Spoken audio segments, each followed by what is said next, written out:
Hello, good evening. Because what I'm going to do now is that come here. That I'm going to take my dog for a walk. What is it? Come on, let's go. I'm going to go to the chef area, to the chef to buy some ingredients for some of my food. Where is my dog? And I'm taking him for a walk because he keep on clinging to me, and that kasi kanina pa ako kotse ng kotse, motor ng motor, bicycle. Para matagal ko na hindi nakikita tumatakbo tong character ko. So, I decided na i-take tong dog ko for a walk para magtakbo to siya. So, yeah, come here. So, as you can see, ang akin pa rin fashion, may pagka-reddish pa rin talaga and black dahil yun talaga yung gusto ko. Though, I always wear black in usual, hindi masyadong red. Hindi si bagay sa akin yung red. Lalo na nung tumaba ako, hindi bagay sa akin yung red. Doesn't feel good. And I'm going to fill this up. Kailangan kong bumili ng something. Uy, meron. Perfect. Kunti na lang bilinan eh. At least meron pa. Okay, thank you for your patronage. Thanks, doggy. Uy, pero sana all. Kung ang os, oh, very good. Do you want me to pet you? Come here. There, my good doggy. Mr. Good doggy. No, doesn't want a pet. Come here. And we're going home. Iuwi natin to siya. Kasi that's about it. I'm already done with my game. Then, na-level up ko na yung cooking. I just need to, nag-loading na dyan akong utak. Dapat lang talaga maglipat na ako ng ibang trabaho, not call center. Dito na work ng loading na utak here. There. I don't really want to go back there anymore. So yeah, here's my doggy. Come here, what are you doing? Is my dog so cute? Oh, look at that. Actually, talaga namang mahilig talaga ako sa dog. I'm interested to this butterfly. Na, di, parang curious talaga ako. Hindi ko malagayan sa insect ko. Pero kahit na, i-catch ko pa rin. Ako lang talaga nakipag-usap sa sarili ko because this is one interesting butterfly. Come here. Let's go home. If only I could whistle or something. In Harvest Moon, pwede ka ba mag-whistle? Diri parang wala kasing choice. Yeah. So yeah, and before that, wait siya, uy, mga interesting lagi ng mga insekto lagi ngayon. Don't there.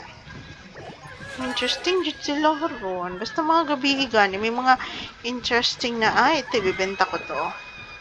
Pero may lang. Come here! Hello! Uy! Psst! Dali.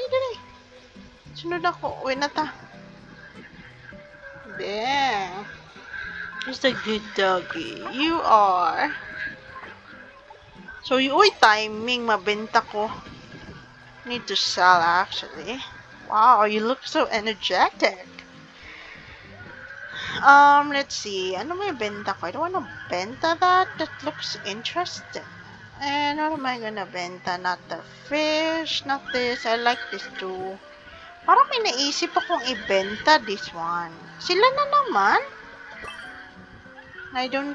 Honestly, I don't know these girls and yeah, they're being friendly. But siguro kasi hindi ako masyado, friendly. It felt like, hi. Thank you. See?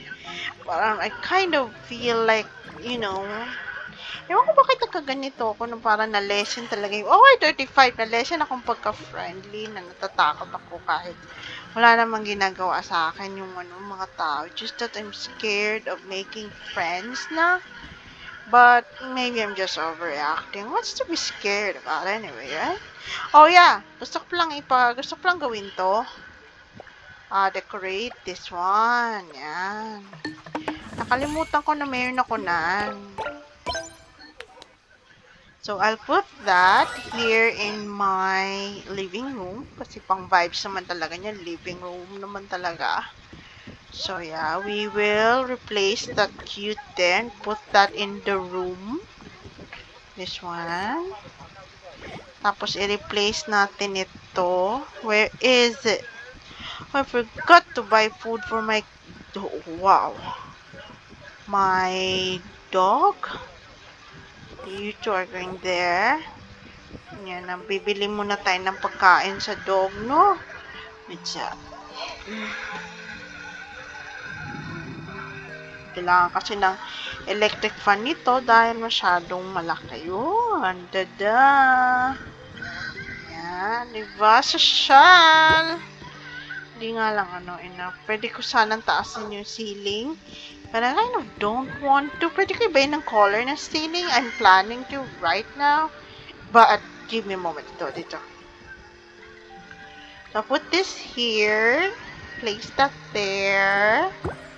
And another here. Dahil masyado siyang bakante yung wall. I don't like na parang walang laman yung wall. Open. Why do you always keep giving me postcard? I don't really need it. May libre naman na postcard. Okay din naman. Yeah. And here is where I write. Yeah, okay naman pala yan. So, dito ta. Tada!